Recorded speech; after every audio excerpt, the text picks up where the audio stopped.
On pense généralement qu'une intelligence artificielle ne peut pas avoir de libre arbitre.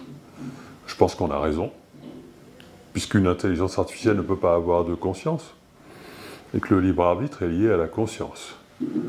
Voilà déjà un bon résumé. Cela dit, on ne peut pas éliminer d'un revers de main l'idée que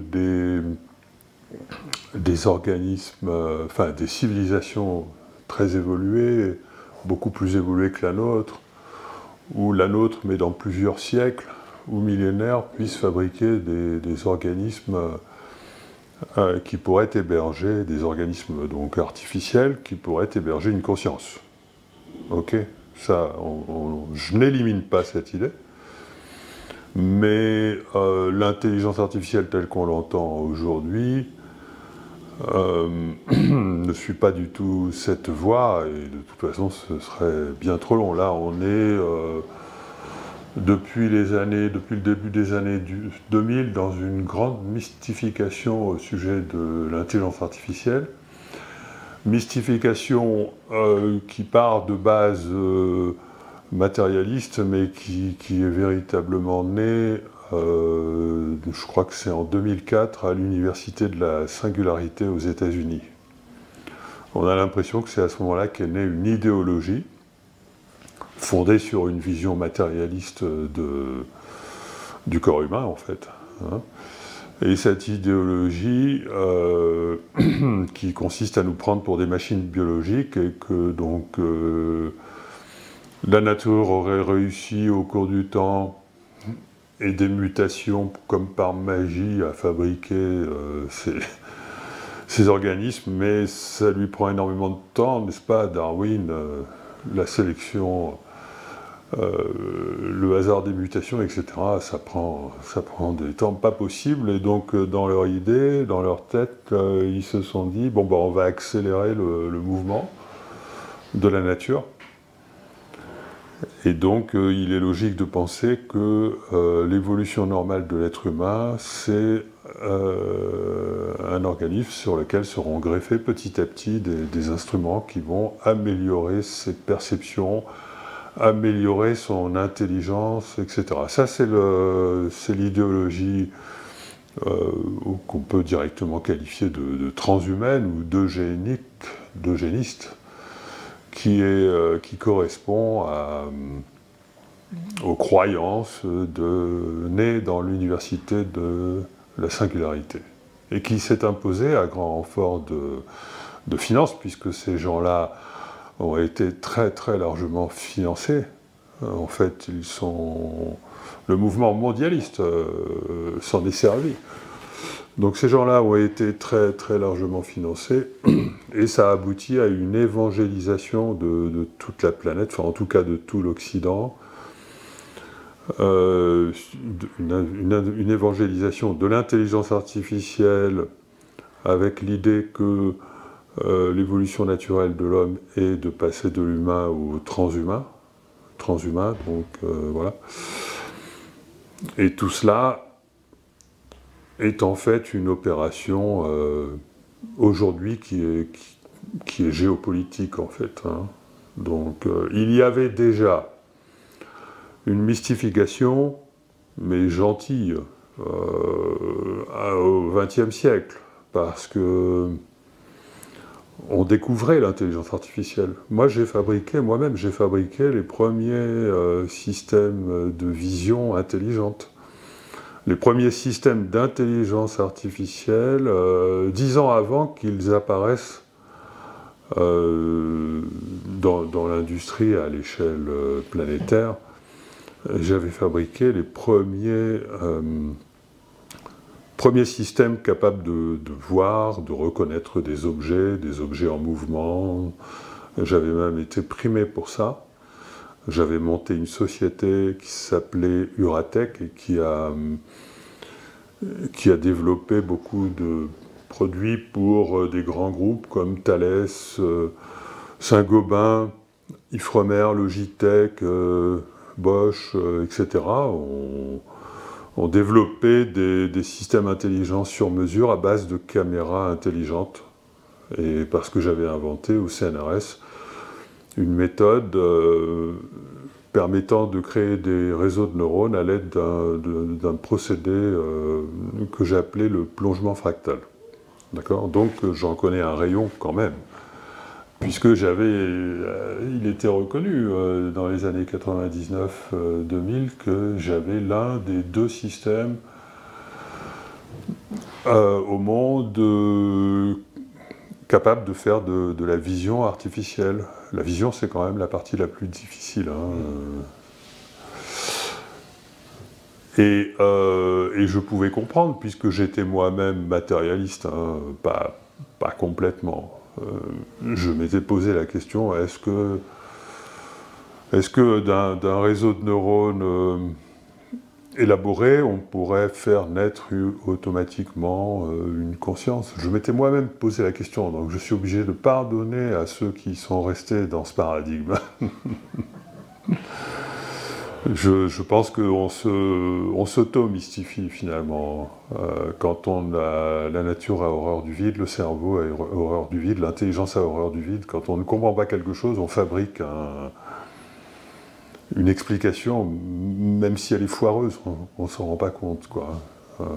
Bon, déjà, on ne se posait pas la question, à cette époque-là, de savoir si ces intelligences artificielles à base de réseaux de neurones étaient vraiment intelligentes. On avait oublié de définir au passage l'intelligence. On trouve une définition de l'intelligence dans les dictionnaires. En gros, un système qui sait s'adapter à son environnement, mais finalement, c'est pas comme ça que fonctionne, c'est pas comme ça que fonctionnent les intelligences artificielles aujourd'hui. Elles ne sont pas capables de s'adapter à leur environnement. Donc le sens de l'intelligence artificielle a été modifié au cours du temps. On pensait qu'au départ, on pouvait fabriquer des intelligences capables de s'adapter à l'environnement, mais c'est pas cela qui est né dans un premier temps. Bien sûr, l'adaptation à l'environnement, on pourrait dire, c'est l'intelligence artificielle de base. C'est une machine donc équipée de capteurs va s'adapter à son environnement grâce à ces capteurs. Mais là, on n'est pas dans l'intelligence, puisqu'on est dans les automatismes. Il ne faut pas confondre les automatismes et l'intelligence. Mais il y a eu cette confusion, et puis on est allé de confusion en confusion, et aujourd'hui, on est dans la confusion que le système ChatGPT est un système intelligent. Alors, pourquoi ChatGPT n'est pas intelligent, n'est pas d'intelligence artificielle? Parce qu'il est fondé sur 4 ou 5 types d'intelligence humaine. Il est fondé sur l'intelligence humaine correspondant à l'information qu'il y a sur Internet. C'est parce que cette information est massive et que ces machines sont capables de traiter une information massive qu'elles ont l'air intelligentes. Mais la source de l'information, c'est une information humaine. D'accord ? Ensuite, il y a le développeur ou les développeurs de ChatGPT. Ils ont mis leur intelligence là-dedans. Ils ont mis leur intelligence à travers leurs méthodes. Ils ont peut-être mis des réseaux de neurones, j'en suis même pas sûr. Mais ils ont mis des méthodes d'apprentissage du langage naturel. Il n'y a rien d'intelligent là-dedans. C'est intelligent de la part de celui qui a compris le langage naturel et a réussi à le modéliser, d'en faire un logiciel. C'est ça qui est intelligent. C'est pas le logiciel lui-même. Le logiciel va refléter l'intelligence de son concepteur. Ensuite, il y a l'intelligence de la société, ChatGPT, enfin je ne sais pas comment elle s'appelle, qui commercialise le produit, et là l'intelligence c'est de faire du business. Donc, et là on sent qu'il y a des dérives potentielles. Déjà la première des dérives avec ChatGPT, c'est qu'au départ ils voulaient faire un système open source, ils l'ont dit, et puis finalement ils ont fait un système caché. C'est normal parce que quand on veut faire réussir un système, on est obligé de tricher. De toute façon, une intelligence artificielle, même si elle n'est pas intelligente, on ne va pas comprendre son fonctionnement, parce qu'elle va quand même se débrouiller toute seule. Elle va, et le concepteur ne va pas exactement comprendre pourquoi son intelligence a fait tel choix, tel choix, tel choix. D'accord ? Il va pas vraiment être capable, parce qu'il fait appel à un réseau de neurones. On n'est pas capable d'intuiter ce que fait exactement ce réseau pour faire des choix. Par contre, on est capable de dire que ce sont encore des automatismes. Ce sont encore des automatismes. Même l'apprentissage, c'est un apprentissage supervisé, c'est encore des automatismes. Et le fait de superviser un apprentissage, ça veut dire qu'on nourrit le réseau ChatGPT par une intelligence humaine. Hein, et il y a surtout l'intelligence humaine de l'utilisateur. Parce que ChatGPT, c'est un système à entrées multiples. C'est la manière dont vous posez une question, et vous pouvez même mettre comme en PHP, des points d'interrogation, tout un tas de paramètres, parce que en fait, l'intelligence artificielle va donner une réponse précise en fonction de la question, mais cette question, elle peut être paramétrée de diverses manières qui vont conduire à de multiples possibilités de réponse. Donc il n'y a pas d'intelligence là-dedans, puisque il n'y a pas d'adaptation de l'intelligence au meilleur choix. Celui qui fait le choix, c'est celui qui rentre les données, c'est l'utilisateur qui est intelligent. Si ChatGPT est intelligemment utilisé, on aura l'impression que ChatGPT est intelligent, alors que c'est l'utilisateur qui est intelligent. C'est comme un marteau. Quand, imaginons un marteau un peu élaboré, hein, mais même un simple marteau. Le marteau est intelligent. En fait, non, le marteau est intelligemment conçu. Le marteau est intelligent? Non, l'utilisateur utilise le marteau intelligemment. Donc on donne de l'intelligence à quelque chose qui n'en a pas, parce qu'on ne veut pas voir que c'est l'intelligence de l'utilisateur ou du concepteur qui donne cette illusion. Donc la mystification dans laquelle on se trouve aujourd'hui, c'est la même mystification que celle qui consisterait à dire « le marteau est intelligent, mais pas l'utilisateur du marteau ». D'accord ? Donc on est dans cette mystification-là. Et comme je disais, c'est l'utilisateur qui fait les choix. Les choix faits par l'intelligence artificielle sont illusoires. Ce sont les choix qui sont automatiquement programmés dans le logiciel par les développeurs. Ce sont les choix de la société et ce sont surtout les choix de l'utilisateur qui vont sélectionner l'information et la mettre en forme, etc. Et ces choix ne sont pas dans l'IA, ils sont extérieurs à l'IA. Et c'est là que le lien avec le libre arbitre peut être bien compris, puisque en fait, il est du libre arbitre de l'utilisateur, des développeurs, de la société, de faire les choix qui rendent ChatGPT intelligent ou pas. Quelqu'un qui voudrait démontrer que cette intelligence artificielle n'est pas intelligente, ce serait très facile pour lui, il lui suffit de rentrer une question dont il sait que ça va faire bugger le...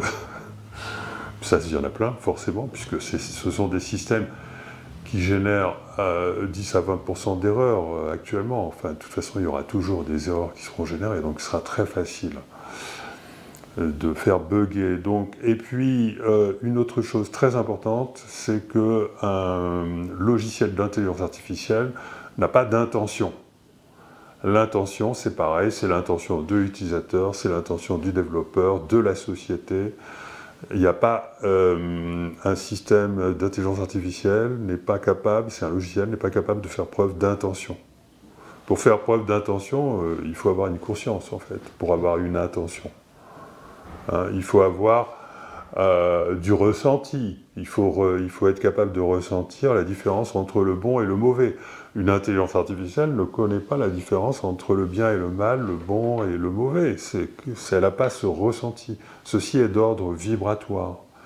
Comme l'intelligence artificielle n'a pas un fonctionnement vibratoire, mais purement analytique, séquentiel, comme le cerveau gauche, l'intelligence artificielle n'a pas les moyens de faire émerger une intention. Voilà, et donc elle ne peut pas être intelligente pour cette raison-là. Et moi, ce que je pense, c'est que de toute façon, il ne peut pas y avoir d'intelligence sans conscience, à cause de ce que je viens de dire. C'est-à-dire que l'intelligence, c'est la faculté d'adaptation. Qui dit adaptation dit multiples choix possibles. N'oublions pas que nous vivons dans un multivers. L'avenir est ouvert, même s'il est écrit, il peut changer parce qu'il est ouvert.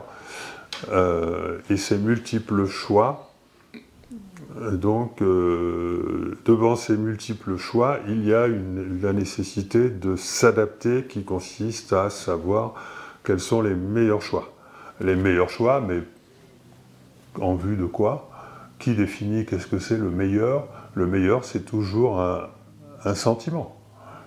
S'il n'y a pas le sentiment de bien et de mal, de bon ou de mauvais, de beau ou de les 3 B, bon, ce qui est bon, ce qui est bien et ce qui est beau. C'est relatif à la conscience, c'est relatif même à l'émotionnel, c'est relatif au ressenti. Une intelligence artificielle n'a pas le ressenti du beau, du bon et du bien. D'accord? Même si on lui inculque, on retombe encore dans le programme, et c'est l'intelligence ou le ressenti du développeur qui va s'exprimer à travers l'outil. Ok, donc une intelligence artificielle n'a pas les facultés d'adaptation qui va lui permettre de faire le meilleur choix. Voilà. Et c'est là aussi la raison pour laquelle l'intelligence nécessite la conscience, parce que la conscience la conscience est compatible avec les multiples choix. La conscience, elle est quantique par essence. On parle de conscience quantique. La conscience, elle utilise l'information quantique. S'il n'y a pas de possibilité de choix, la conscience ne peut pas s'exprimer, elle ne peut pas œuvrer, elle ne peut pas avoir de libre arbitre, ne peut pas avoir d'intention. D'accord? Donc j'espère avoir été à peu près clair sur le lien entre la conscience, le libre arbitre et l'intelligence artificielle. L'intelligence artificielle qu'on nous vend aujourd'hui, elle n'est pas intelligente. Ça n'a rien à voir avec de l'intelligence. Et si on lui attribue de l'intelligence, c'est parce que c'est l'intelligence de l'utilisateur, des développeurs et de la société, plus l'intelligence contenue dans les contenus qu'elle va exploiter. Et ce qui fait impression, c'est la capacité de traitement statistique. Moi, j'ai développé des réseaux de neurones, j'ai développé des systèmes intelligents au sens automatisme.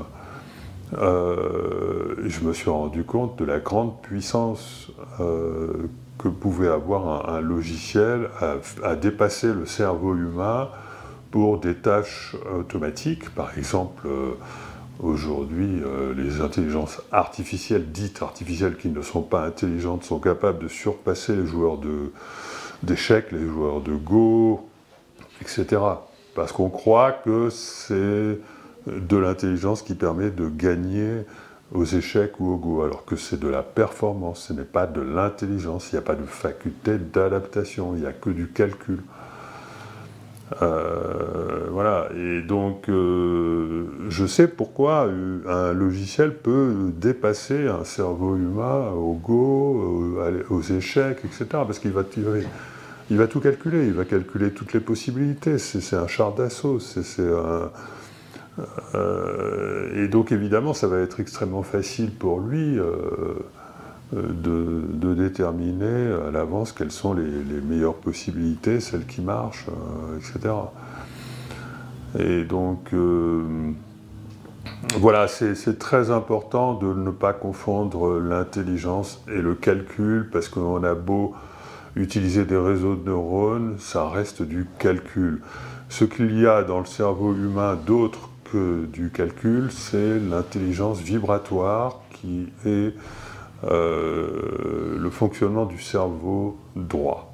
Bon, le cerveau droit n'est pas forcément à droite et inversement, on s'en fiche, les deux fonctionnalités sont bien présentes. Le cerveau gauche n'a à la limite pas besoin de conscience pour faire ses calculs, si on peut dire, son analyse.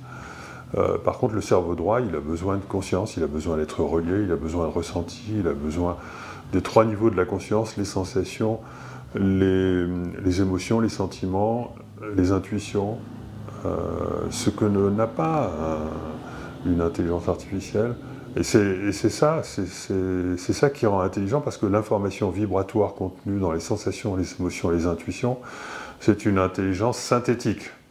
Alors que l'intelligence du cerveau gauche, tout comme une intelligence artificielle, c'est une intelligence analytique.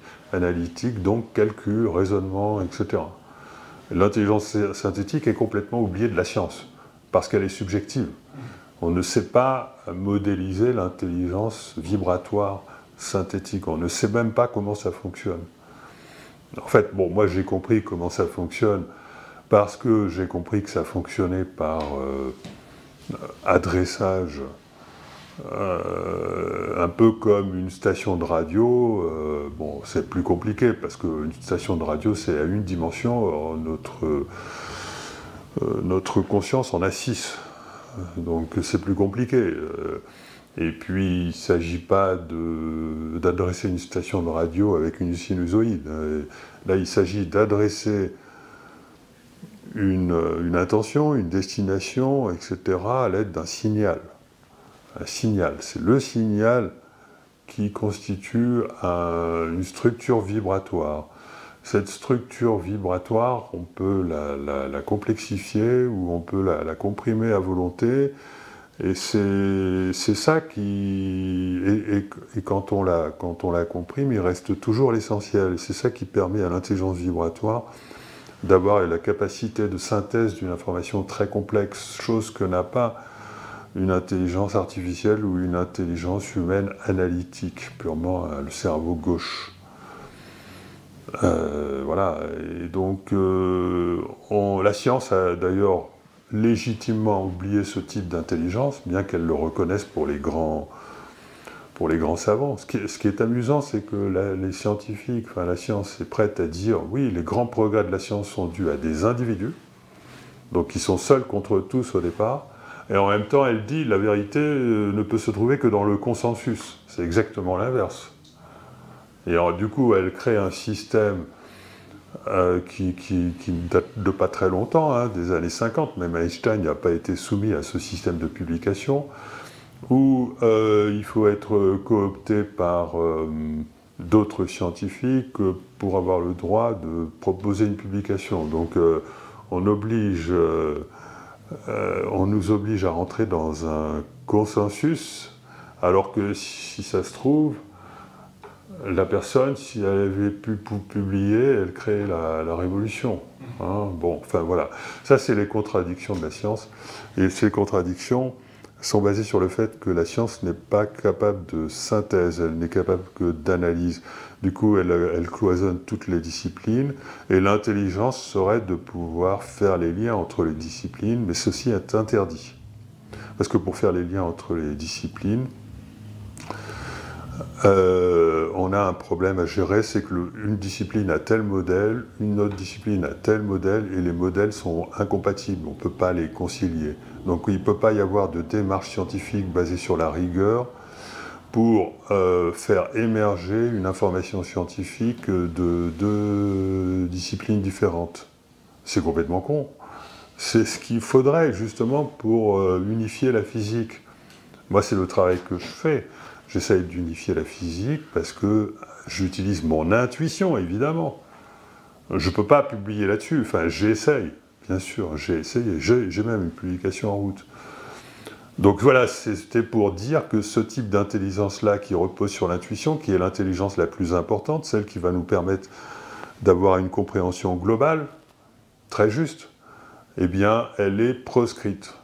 Et elle est proscrite par la science même. Donc du coup, il ne faut pas s'étonner qu'on tombe dans une idéologie aisément exploitée par les mondialistes qui font de l'intelligence artificielle actuelle une grande mascarade. Il ne faut pas s'en étonner puisque les scientifiques sont pas vraiment... La science, le système de la science n'est pas vraiment adéquat ou bien placé pour contredire cette grande mystification. Voilà, je pense que j'ai à peu près fait le tour.